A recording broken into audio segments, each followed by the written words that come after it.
Méditation du 6 juillet, le témoignage silencieux. Le roi dit à Hazaël, prends avec toi une offrande, va au-devant de l'homme de Dieu. Par lui, tu consulteras l'Éternel en disant, survivrai-je à cette maladie? 2 Rois 8, verset 8. Si Dieu me donnait le privilège de répondre à n'importe quelle demande, je n'hésiterais pas à lui demander de m'accorder le don de guérison. Nous vivons dans un monde plein de tristesse et de douleur, produit de la maladie. Et comme j'aimerais pouvoir soulager la souffrance de ceux qui sont malades, j'ai reçu un appel de la présidence de la République.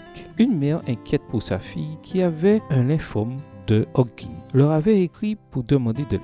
La femme du président s'est solidarisée et a prié son mari de considérer son cas. Ils ont décidé d'aider, mais voulaient trouver une œuvre de charité sérieuse, engagée et compatissante pour s'occuper de ces deux dames. Puis, un ministre a dit que la seule capable de faire ce travail honnêtement serait Adra de l'église adventiste. On nous a confié ce cas avec la recommandation de ne parler de religion sous aucun prétexte. Et nous avons accepté parce que le Sauveur a donné sa vie précieuse afin d'établir une église capable de travailler en faveur des affligés et de ceux qui souffrent et sont tentés. Un groupe de croyants peuvent être pauvres, sans éducation et inconnus. Cependant, en Christ, dans les foyers, dans la communauté et même dans les régions lointaines, ils peuvent accomplir une œuvre dont les résultats atteindront l'éternité. Extrait du livre Le ministère de la guérison, chapitre Le missionnaire médical fidèle, page 83, livre écrit par Ellen G. White. La famille était heureuse quand elle nous a vus chez elle. Après plusieurs mois d'attention, j'étais surpris qu'un jour, en arrivant chez elle, la mère me dise « Pasteur, comment ma famille peut-elle devenir adventiste ?» J'ai bien sûr éludé la question et changé de sujet. Mais j'avais une préoccupation. Comment ont-elles su que j'étais un pasteur adventiste? À une autre occasion, elles m'ont demandé de les emmener au temple et je n'ai pu refuser. Ce jour-là, elles ont passé un très bon moment à l'église et n'allaient